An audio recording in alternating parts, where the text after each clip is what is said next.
இதுதான் வந்து முத்துக்கண்டு. இதுக்கு இன்னொரு பேர் ஆமணக்குன்னு சொல்லுவாங்க. இதுதான் இந்த மரத்தில் தான் வந்து விளக்கெண்ணெய் எடுப்பாங்க. இதில் வந்து நிறைய மருத்துவ குணம் இருக்குது, நன்மைகள் இருக்குது. இது வந்து முடி நல்ல கருப்பாக வளரும். இது வந்து என்ன பயன்படுத்துவாங்கன்னா தேங்காய் எண்ணெய், நம்ம இந்த விளக்கெண்ணெய் இதை ரெண்டையும் சேர்த்து ஒன்றா கலந்து தேய்ப்பாங்க. கன்சீவாக இருக்கிறவங்களுக்கு வயிற்றில் தொப்புளில் வந்து தொட்டு வைப்பாங்க.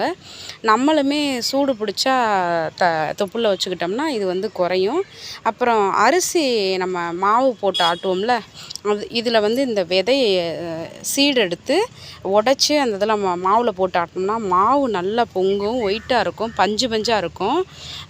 அவ்வளோ மருத்துவ குணம் இருக்குது. இது பாருங்கள், காட்டில் வந்து இப்படி பாருங்களேன், ரோட்டோரங்களில் தானாக வளரக்கூட செடிங்க. இது எவ்வளோ பெருசாக வளர்ந்துருக்குன்னு பாருங்களேன் இந்த மரம்.